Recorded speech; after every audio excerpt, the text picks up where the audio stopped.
I have not read The Cloud of Unknowing, but it's one of those books that I started reading it actually about a couple weeks ago, and just couldn't get into it really. I could tell it was good. I just at the time couldn't really get into it, but I'm really interested in it because I feel like the Holy Spirit just keeps bringing it up to me, Yeah. but for some reason I just can't connect with it. You know, Yeah. Yeah. what about it? No, it's I'm gonna get actually in here. oh in the oh it's reversed. Yeah. Oh, is it? I don't know. Was it like that before, I don't know. where it was flipped? I don't know. I don't know. It's this Zoom is weird, man. They keep updating stuff and changing everything up, and they're confusing me. Yeah, but it's just been a book that's been hitting me a lot recently. And I'm just, sometimes you got your like books that you just go back to, you know. This one, um, The Spiritual Guide by Michael Molinas. Have y'all read that one? I have. It's been a long time though. Yeah, that one's so good. Um, The Cloud of Unknowing. It's just funny. I mean, they all say the same thing, but it's just like different ways of going about it. The cool thing about the Cloud is he's more practical in being a little bit more in providing like a practical methodology, Whereas John of the Cross and Teresa of Avila and Meister Eckhart, or those are the main ones I really look to, don't really provide like, this is what you do, you know? They're like, they kind of do, but they kind of don't. You know what I mean? Yeah. And this guy is like a lot more practical, I think. The Cloud of Unknowing. But he's funny. Um, let me see. He starts the book off with, I think, I don't think I actually have it.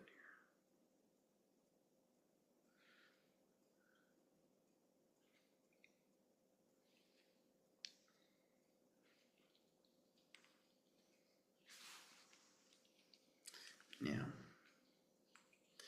Let me see if I can find the beginning of the. It's actually in my car.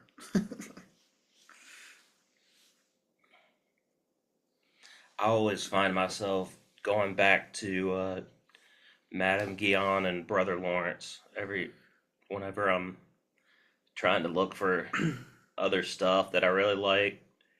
I'll get into it a little bit, but I just always feel like, man, Madame Guyon is just so good. It's Yeah. hard to it's hard to compete with that. Yeah, well, and Brother Lawrence, I like, I like that book, but I really only like about, I like the book. I like the whole book, but I love like 10 pages, Hmm. that are just, to me, have been transformative for my, uh, anyway, whatever. But in the book, uh, he's addressing the reader, and at the very beginning he's like, dear wretched soul, you know and I think it's funny because he people he was like, number one, I think he did it with a humorous um component to it. Hmm. He's trying to be a little bit humorous, and and then two, he's like, this is for a specific group of people. And I think he was kind of like, he's very particular in who he's addressing in that book, because he doesn't want it to be taken the wrong way, or someone to read only part of it and like misinterpret what he's actually saying. And then three, he's actually doing like this literary, you know, kind of technique, if you will, almost, because he begins the book with, dear wretched sinner, or whatever, something like that. But at the same time, his um, his encouragement to us is, in order to start, really truly start on this journey, you must have a very clear knowledge of yourself as, um, wretched. You need a very good grasp of the sense that you need God, Yes.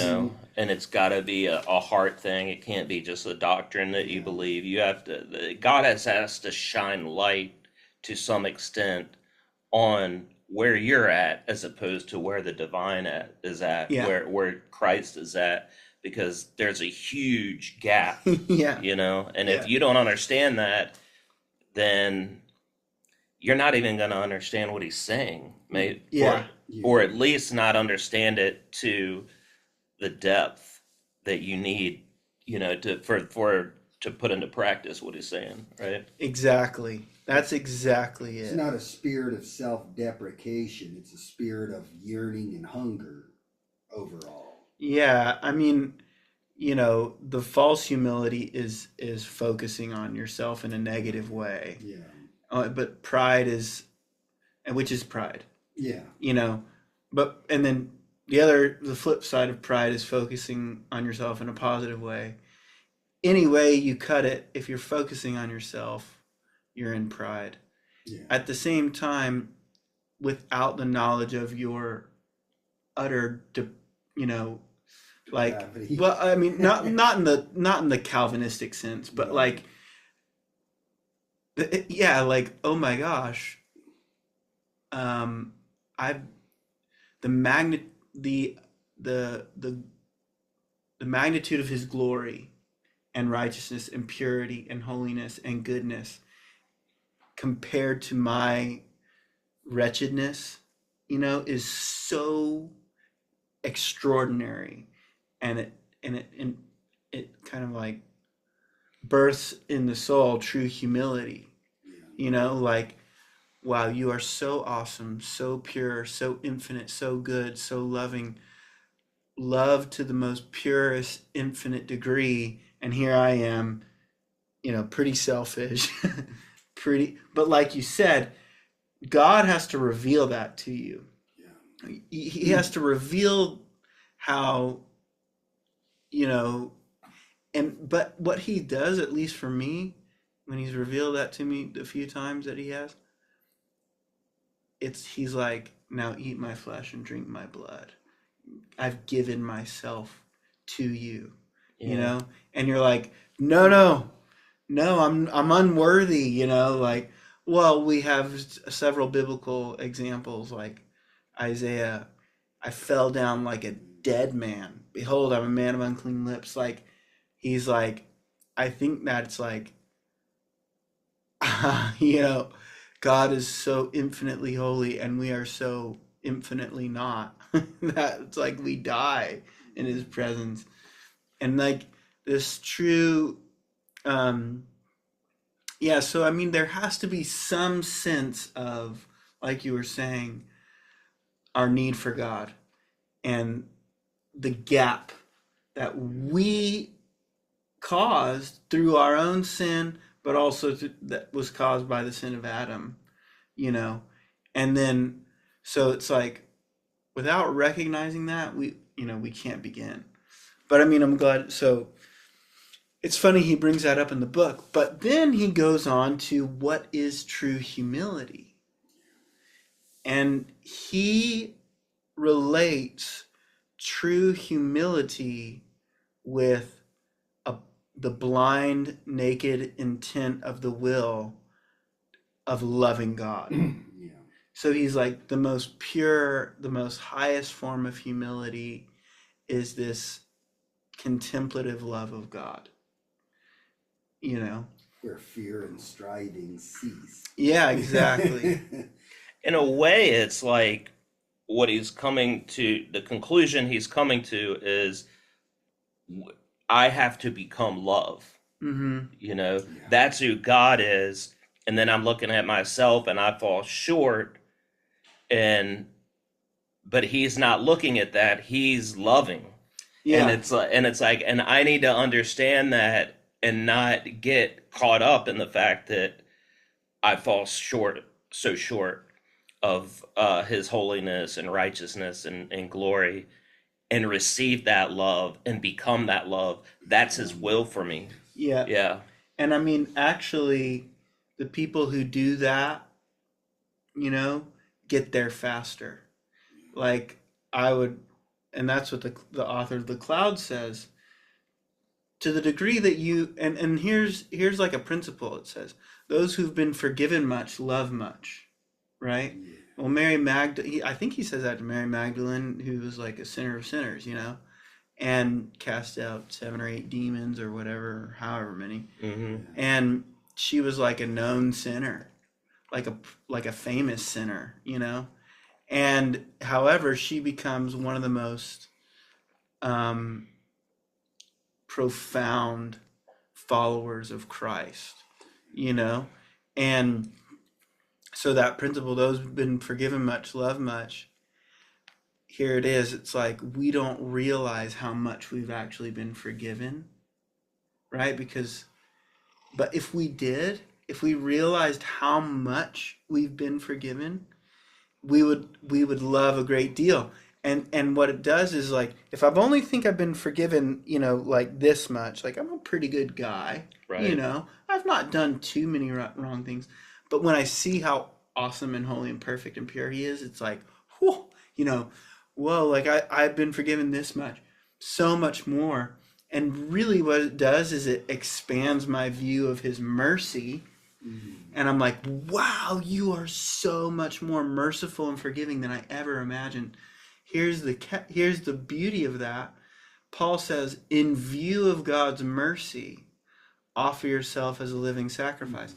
So the more expansive my view of God's mercy becomes, recognizing how much he's forgiven me, because I'm recognizing how much I've fallen short, the view of his mercy becomes that much greater, and my willingness and desire to surrender become that much greater. Right? In view of God's mercy, therefore, offer yourself as a living sacrifice. So I'm almost like, to the degree that you see his mercy is to the degree that you can offer yourself as a living sacrifice. That's right. That's really good, because that same topic and that same revelation that I shared on a podcast a couple days ago. Yeah. That the whole thing was about God's mercy and as pertains to the inner court, because they wanted me to share because they were doing like a teaching series on the inner court, and they're like, we need to get somebody on that has like experienced, because there's only so much you can teach about the inner court in the New Testament. Yeah. Because there's not a whole lot of teaching.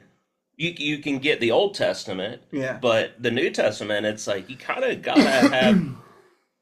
It's either you're experiencing it or you don't really, because there's a mystery to it. It's mostly by faith. It talks about Melchizedek and stuff like that, but there's not a lot of instruction like it is in the Old Testament. Like you come in, you do these sacrifices, and it's this showbread and da da da da da. Yeah. In the New Testament, it doesn't. There's not even, the lines are really blurred of when are you in the outer court, when are you in the inner court, when are you in the Holy of Holies? Because they're not giving you that. So a lot of it is extra biblical, Yeah. And it's but yeah, the whole thing was like in Romans 11:7, where he talks about God created vessels of mercy. That's what we're created to become, vessels of his mercy, that it was about him. That a lot of times we come in and so the mercy seat is in the Holy of Holies, and we think, okay, I need mercy, and it's kind of about us. Yeah. Like I messed up, I need God's mercy. And that's true, but it's much more about him.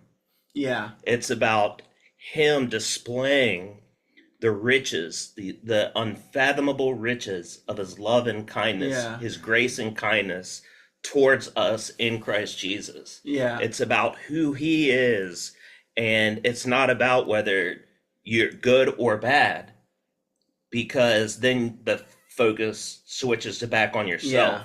Yeah.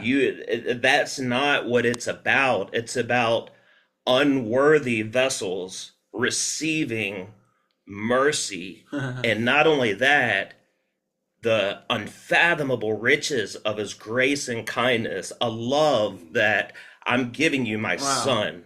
I'm giving Yeah. you the best gift I could possibly give. Not only that, you're going to rule and reign with me in the ages to come for all eternity. It's just like blows your mind, to people. In some ways, it's like what Brother Lawrence said. He had an understanding of this, you can tell, because there was like this discussion about sinners receiving that aren't godly at all, receiving God's love, receiving God's graces. And he was like, yeah, God will do that. It's and as to display even more how merciful and kind he is. Yeah. And you'd think, like, why would it, like, I thought it's about how, like, they don't even receive Jesus, Yeah. and it's like, and it's like, that's because our thinking is wrong about it. Yeah. We're thinking very much works based, law based, where sometimes he's like, no, sometimes the worst of the worst people, I'll just shower them with love. Yeah. Because in a lot of ways, it's not as much about that as we think it is. Yeah. I'm not saying that our response to him and how we live isn't important. No. But at the same time, we need to make sure we're not giving ourselves too much credit, especially how bad we are or good we are, and just come to him and just learn how to love him and learn how to receive his love. Yeah. Yeah. Yeah, and that's what is, like this practice of ultimately of contemplative prayer is a humbling practice, because you're giving up your right to understand mentally, and you are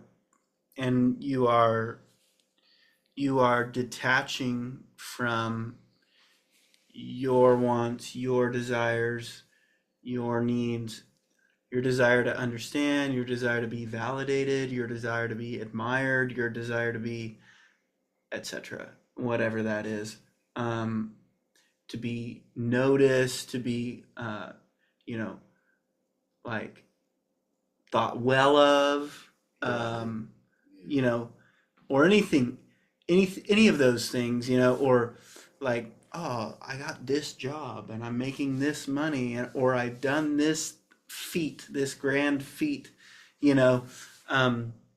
so like detaching from all those things. It's easy to do. So, Yeah. it's easy to think that my goodness or my not goodness is really playing a factor here.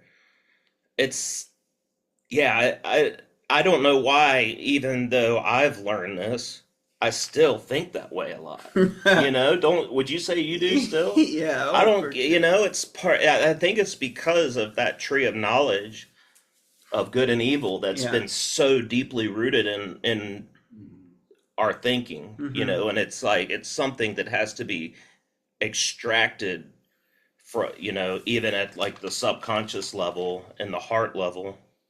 Yeah. I think putting it in perspective to all the good that we can do or that we have done, or the things that we might laud ourselves for, and then just contrast that or put it in comparison with the infiniteness of God's love.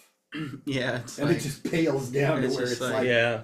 it's nothing. dung. Yeah. Yeah. So instead, let's become one with Yeah. the love. Yeah. And that's the whole goal. And then, on those things, like what he recommends too is like the moment that if you can learn how to catch yourself, the very first moment your thought strays to, or your heart kind of strays to, I want validation from this. I want respect from this. I want to understand this. I want to be understood in this way. Blah, blah, blah.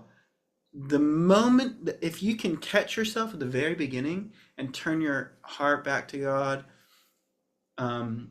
in that blind, loving intent of like, nope, all that matters is loving you for your sake. And he recommends just using one word like God. And it derails you from going down that train of thought, which, the moment you get on that train, it starts becoming a runaway train. Yeah. Mm-hmm. And then you're stuck. And that usually leads to sin, inevitably, like most of the time. I mean, Finish the sentence with "I deserve smote." Yeah. yeah. It just puts it right back into it's what we all really deserve. Yeah. And that's that mercy thing, Yeah. like what I actually deserve versus what I'm getting is so profound. For ashes. And then that inspires like, wow, like even now I feel like thank you. And that turning of the heart. But here is some things just to break down this book, The Cloud of Unknowing, a little bit. It's really good. I would totally recommend it. But he says there's 4 kind of types of 4 degrees. He says 4 degrees of Christian living. There's the common life of the Christian, the special life, the singular life, and the perfect life. So common, special, singular, perfect. And these first 3, Interesting.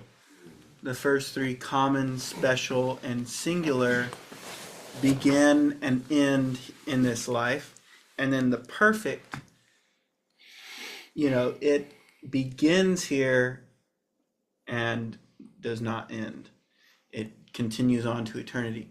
And so the common life is basically like, you recognize that Jesus is Lord. You call yourself a Christian. You go to church on Sundays. You try to live a good life. And for all intents and purposes, you're a pretty good person. Maybe you donate, to the church. Maybe you get a little bit of time to and you have somewhat of a relationship with God. You have your nice little devotional and there's nothing wrong with that. It's good. And I think a lot of Christians are in that life at some point and that stage of life. And then, and for some people just kind of get comfortable there. That's also how you can easily become a Pharisee too. And that's in God's eyes, that's worse than the sinners and the tax collectors. That's sometimes I really get concerned with just the church at large, and as God is like unveiling himself in greater to greater degrees of his glory, that the people that are going to be in most trouble are going to be the ones that are in the church and stuff, and they're comfortable where they're at. They're not.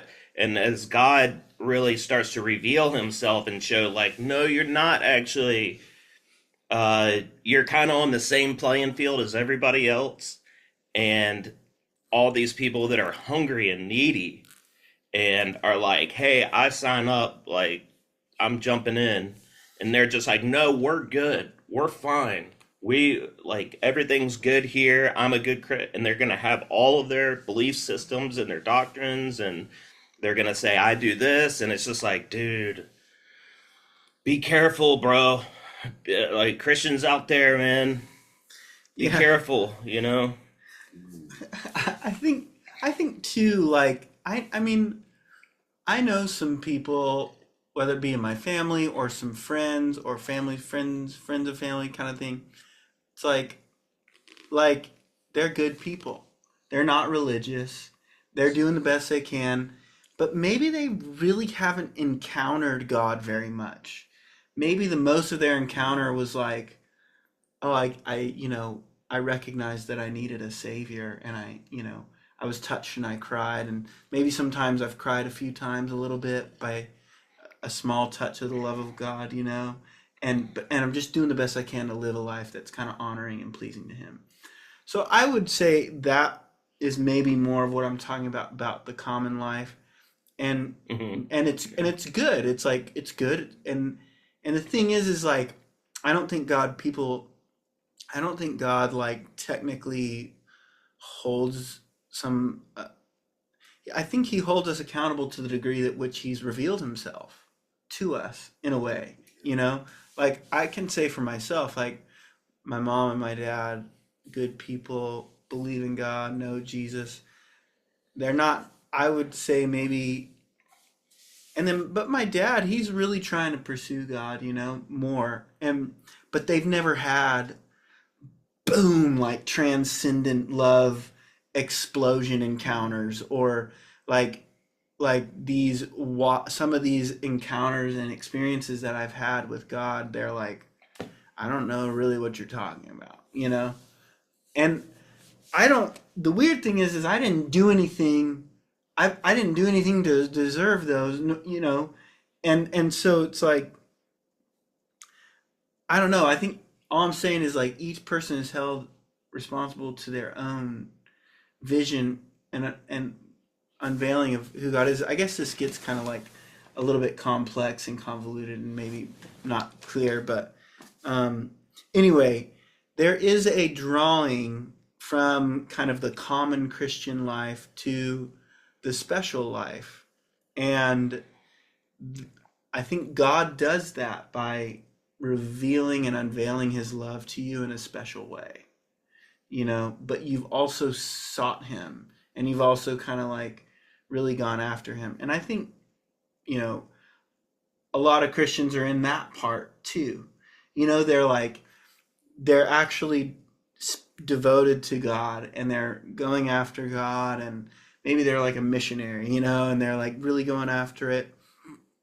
Um, and then, you have like pastors who really are doing good work and have relationship with God, and but most of their approach to Christianity is based on the externals, right? Like um, as opposed to a deep internal uh, transcendent approach to God, right? So the special life would be more like you don't necessarily feel called to this deep transcendent you know singular focus life on God. And so the singular then is, it seems to me, maybe a little less popular for some reason, but it really is a kind of radical putting away of everything else and saying, I am going to have a single minded focus on Jesus Christ that to most people is going to seem excessive. What's the second one? That's the third one, right? Yeah, that was the third So one. what was the second one Special. again? The special. Special, The right. special. How is that different than the singular? What would you say? The special and the singular. Yeah.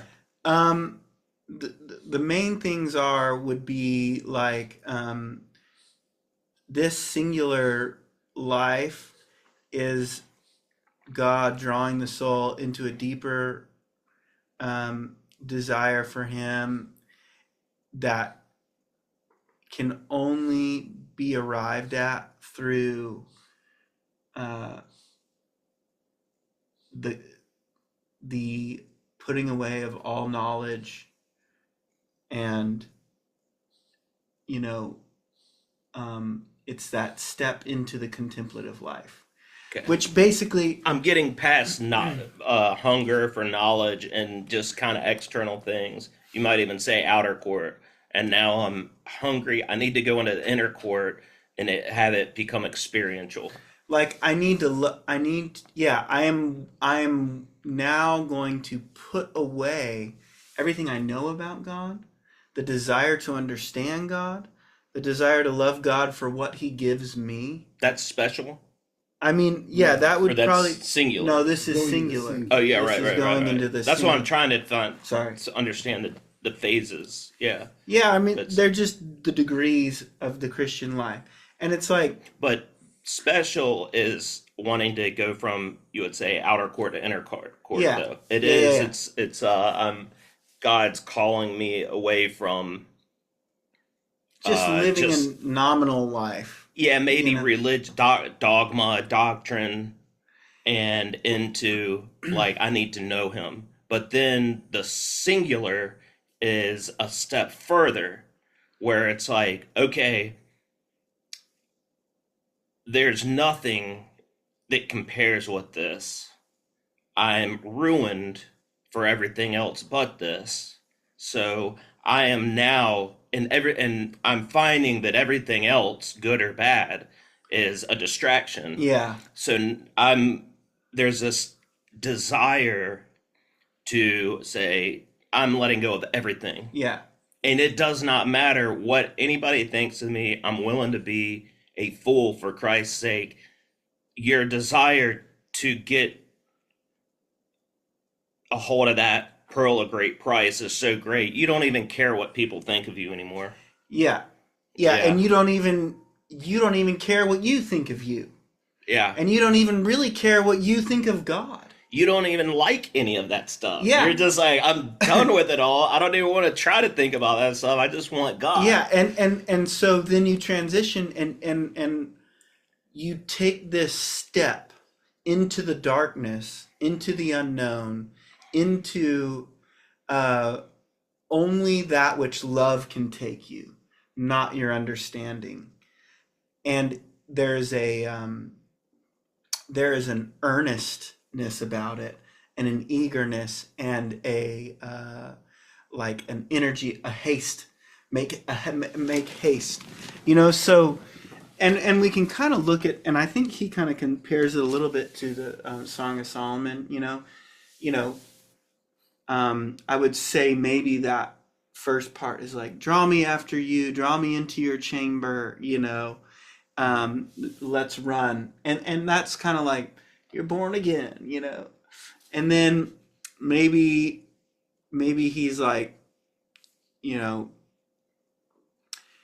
you become comfortable a little bit in your Christian walk, and you're not really seeking after the deeper things, right? And that's when he's like, hey, come open the door for me. And she's like, I just put on my night dress. I'm kind of comfortable. And then he reaches through the latch, and there's this stirring of love. And then she rushes out into the night, right? And This she's is like, singular. yeah. So now she's, But so in that stage, she's in her night gown and she's comfortable. yeah, She's not at the place right away no, where she's just like, yeah, all I want is you. There is like this, there's some dealings that she needs to go through yeah, to realize, like, all right, you're talking the talk. yeah, Now it's time to walk the walk, and you realize, no, I don't feel like it. Yeah. And so Yeah. you go through. That's because, man, it's encouraging because when you're talking about this, I feel like I'm in that place of no, I don't care about anything else. But I'm so terrible at it. Yeah. And so I feel like that's like, okay, then I might be the woman sitting there and I'm like, but it's cold out, like I Yeah. don't feel like, it's like I'm comfortable, and I'm aware of what I'm doing and I'm like, what am I doing? Like, Yeah. why am I, like, what's ahead of me and what I've set my heart after? I'm compromising so easily, you Yeah. know? Yeah, but we've been drawn, you Yeah, know. yeah. He puts these stirrings of love, and our resp- responsibility then is to, with haste, with determination, with as much perseverance as we can, is to keep turning our heart back to him and loving him with an action of our will, and choosing again to be attentive to God. Just I give you my attention, and my intention is you. Yeah. And it's an intention of the heart and an intention of the will, and uh, to turn away from the world, to turn away from ourselves, and to simply turn to him. And this kind of blind loving and accepting, like, I'm no longer going to try to understand you or pin you down or figure out what you look like or are like. I'm just going to love you. And I'm no longer trying to understand what you're doing in my life or how you're doing it or what you're withholding or not giving or what you are giving, or, I'm just going to love you. And I'm going to love you for your sake, not for what you can give me, not for it, whether it feels good or not. I'm just going to love you for your sake. And so, as many times as we can just turn our heart with that intent a day, that's winning, you know? And That's winning. this is something he's kind of breaking it down this way, but this, would you say this is a stage that all of the mystics, almost all of them, talk about? Oh, yeah. And Yeah. there is, yeah. So it's not like this is just how he breaks it down. This is pretty common. Yeah. And Where you, and that is the place you need to get to. Is it's almost like back to square one in a way, where it's just like, okay, it just goes back to just you and just the simplicity of just yeah. being, abiding, right? Right. He says God doesn't, he's not concerned about your efforts. He wants you. Yeah. He wants all of you. And,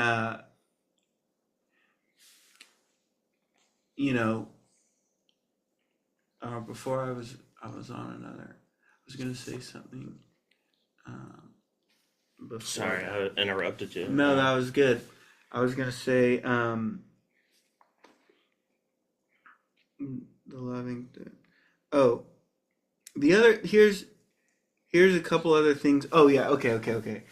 So, like, before you get to this blind, loving, kind of more contemplative style prayer, it's really good to practice that lectio divina, reading of the scripture, praying it back to God, and thinking about God, and so, or using the cross and using trust, to develop that, and again, the trust in Jesus is the foundation.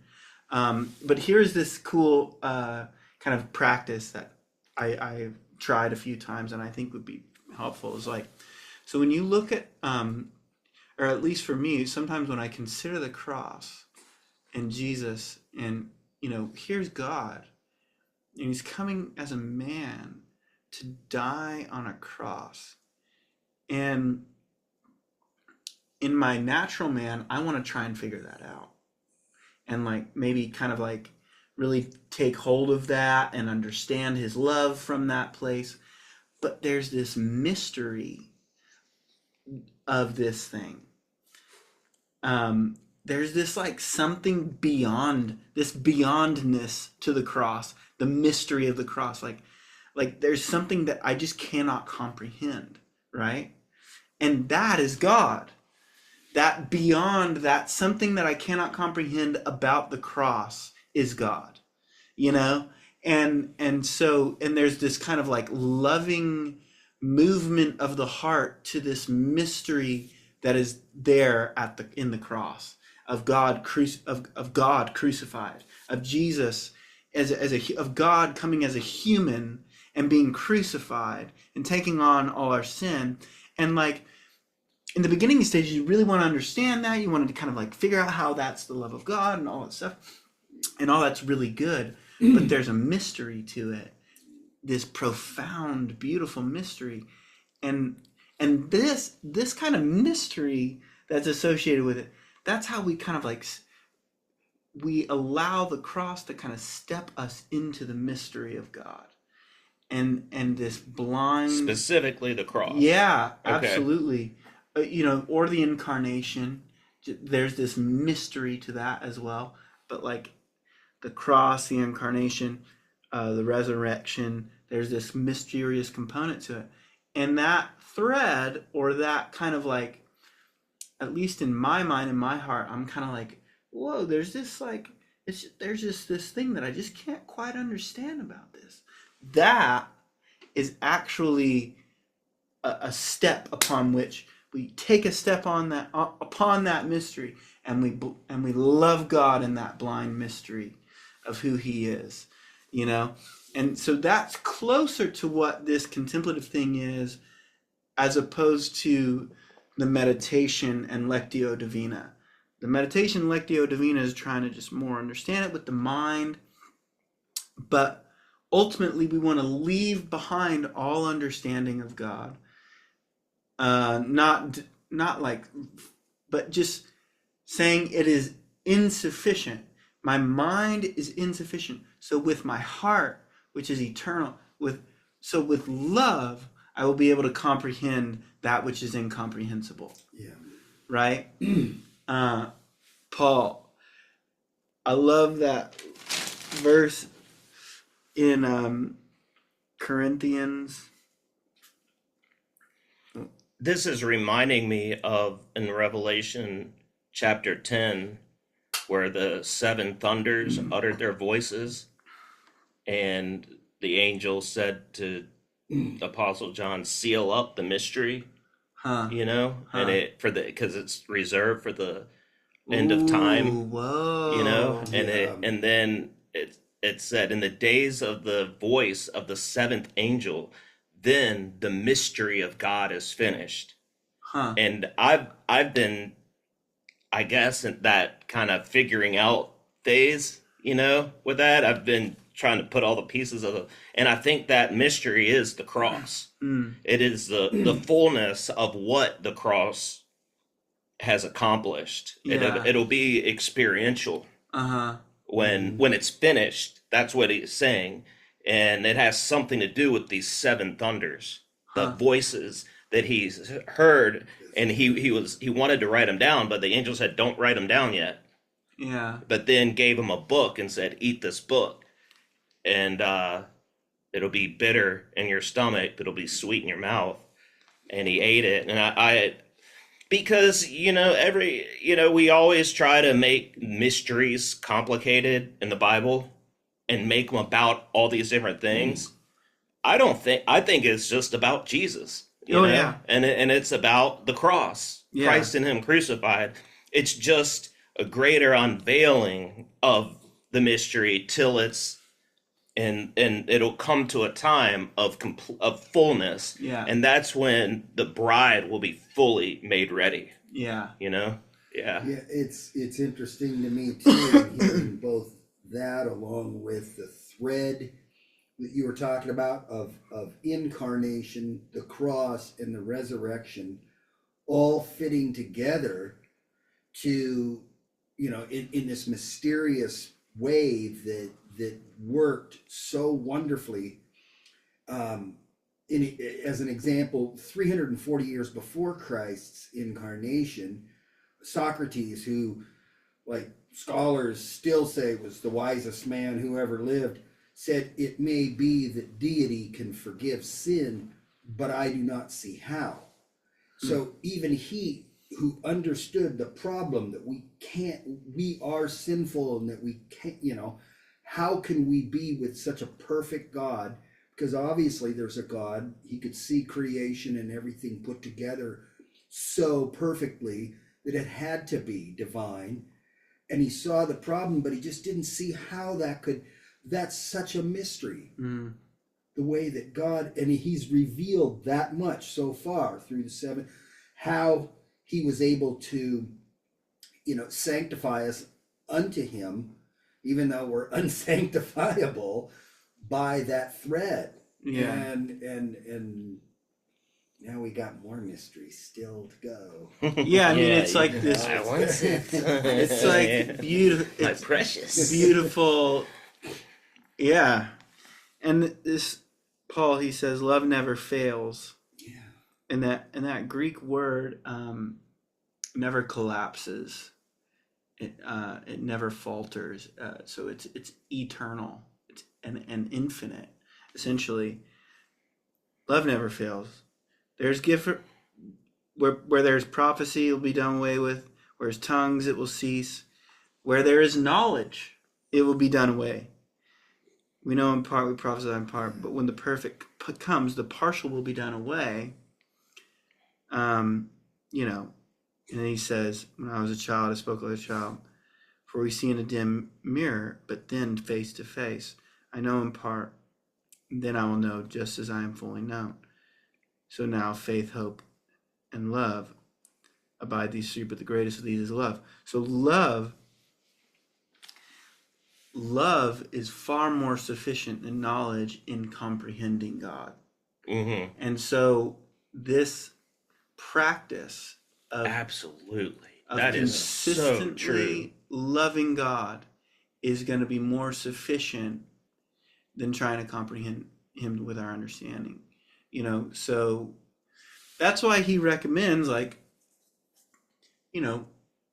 in these times of prayer and as often as you can throughout the day. I mean, there's that Lectio Divina, that devotional reading of scripture, trying to understand it, all those things are very good.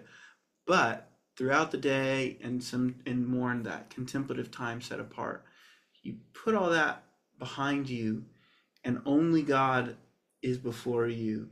Not even what you know about him, but him. And not even what you can think about him, but him. And your love and just loving him for his sake. And so then he suggests when you get distracted, like, I got to figure this out, I got to figure that out, or, and our minds do that all the time. It's like, use one word, God, or love, or mercy, whatever that is. And it's not a mantra like mercy, mercy, mercy, mercy, mercy, mercy, or like God, God, God, God, God, God, God, and induce yourself in some hypnotic state. But it is a word that sets your heart back and push everything away, everything about yourself, everything that you've ever known, every other thing in this world. He says, put it all beneath a cloud and have only before you the cloud of God, who is not known to the mind, but comprehended to love. And so having only before you God and your love and loving him with an intent of the heart. And so that one word, God, helps me set my intent in my mind and my attention back on his person. And then it takes humility to resist the temptation to try and figure it out or input your own words or, even desire some sort of resolution to some sort of conflict or even desire some sort of consolation. Like, I want to feel good, which is not wrong. There's nothing bad about that. But letting all those things be put beneath that cloud, he says there's a cloud that you put beneath you to have only the cloud of God before you. And you pierce that cloud of God only with the love and the intent of the heart. And the Holy Spirit, so speaking through you right now. Yeah. Because God has been speaking to me about this book it started many years ago where I heard Cloud of Unknowing in my head, and I didn't never heard of the book, Yeah. and I was just like, that is a strange phrase, Cloud of Unknowing, and I'm like, did I make that up or did I read that somewhere or why is that verse? And I looked it up and I was like, there it is. And then I was like, oh, it's probably some like new age thing, you know, it's probably just something probably I shouldn't get myself into. And then I looked and I was like, no, this is like a Yeah. Christian writing, you know, and that's when it started, probably 10 years ago or something. And then more recently, you know, I'm, it's like coming to my mind, and then I'll go to the sauna and you'll go, have you ever heard of Cloud of Unknowing? And I'm just like, what is going on, man? This is surreal. But then I'll look it up, I'll start to read it, and I'm just not getting anything. But now, the way you're explaining all this from this book, I'm just like, dude, this is like answering my prayers, man, Yeah. of things I've been contemplating, and it's framed up in a way that's like really addressing everything that so it's pretty cool. That's cool. Yeah, it is. Yeah. That's funny. Yeah, it's you know, And from singular to perfect. oh, yeah. Perfect. Yeah, what's Blow that our one? mind.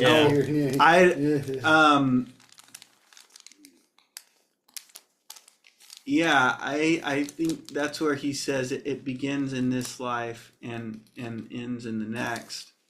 And that's kind of like we've mentioned before, where you've become so accustomed to this loving, focused intent, that the will is the will itself is transformed. And so that gets into like Meister Eckhart, what he says about, and he says, you know, love is many say that love is the greatest of all virtues, and he's like, but I say sanctification is the greatest of all virtues.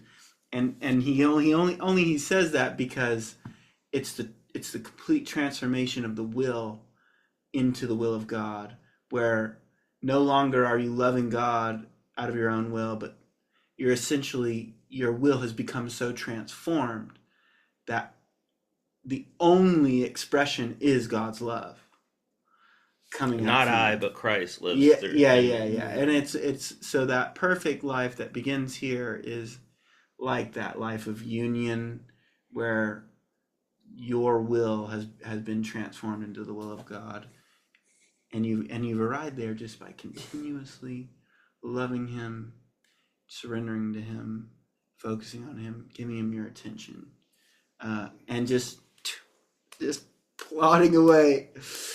When it's fun, when it's hard, this is our work. This is our work. Every minute of every hour, this is our work. Is to have a single focus and loving attentiveness to God.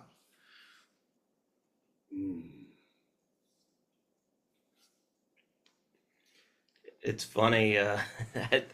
This keeps coming to my mind when you were saying that Mary Magdalene, like, that she was well known as a sinner, to be one of the worst sinners out of all of them. I keep thinking, I'm like, I wonder if she's as bad as Kamala. And I'm just like thinking, I was like, she can't be that bad. That's funny.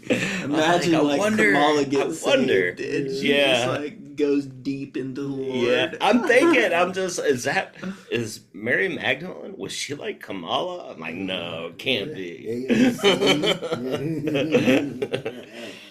That's funny. But maybe so. I don't know.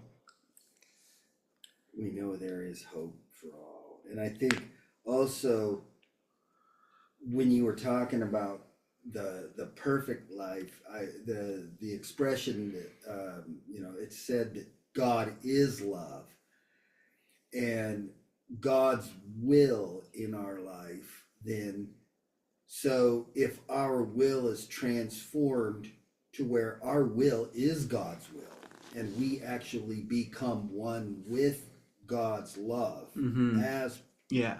God is in us. Yeah. We are in God, as Jesus prayed in the garden. Yeah, you yeah, know? yeah. That they all be one, like As we you and are I one. Yeah.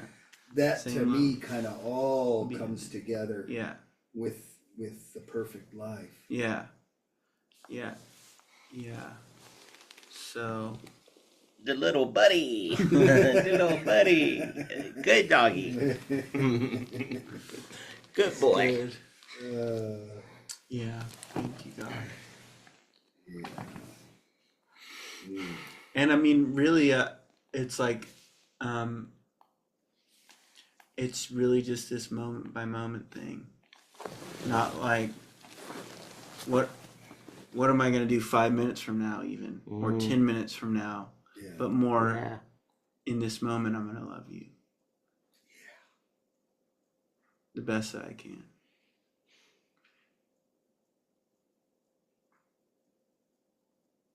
And somehow without striving to do so.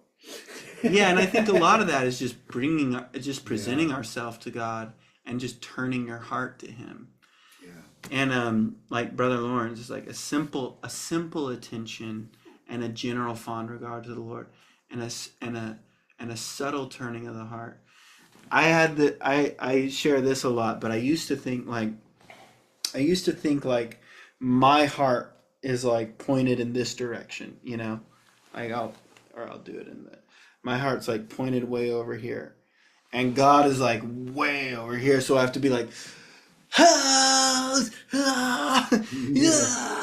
you know, to like get it to. That God showed me He's like the first micrometer of you intending to turn your heart. I'm there. Yeah. I'm in that first, just most subtle turn. I'm right there. And that was such a blessing to me, because I just I missed Him. I turned way past Him. Right. You know, I tried, you know what I'm saying?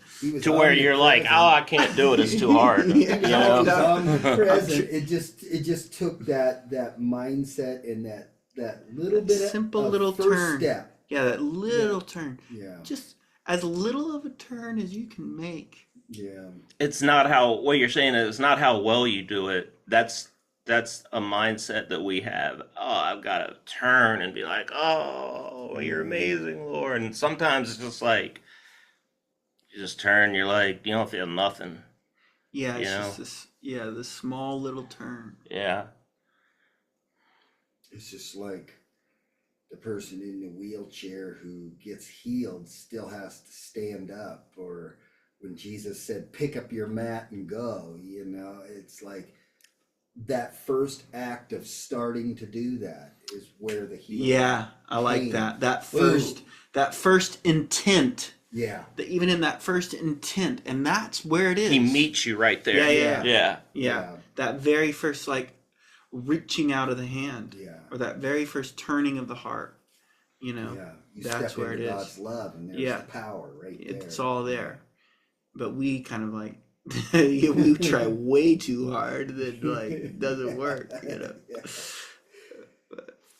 I feel like there's some more keys in this Cloud of Unknowing book that breaks down a lot of what what you touched on today. You think? Oh yeah, for sure.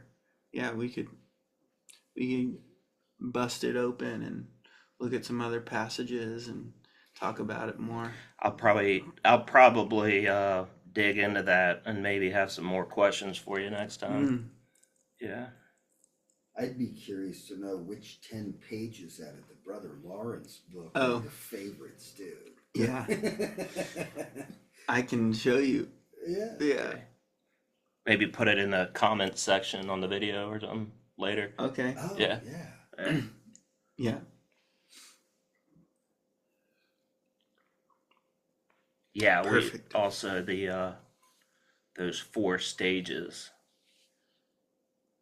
would probably be good. Christian Yeah. life. Yeah. Yeah, 4 or 5. Yeah. Oh, from today? From Yeah. today. Oh, from today. Yeah. 4 steps or whatever. Yeah. Well, do you have anything else? No, Is that it? Should That's we it. wrap it up? wrap it up. Yeah. All right. It's good stuff today, YouTube world. I hope people are watching these videos because they've been really helping me. All right. God bless y'all.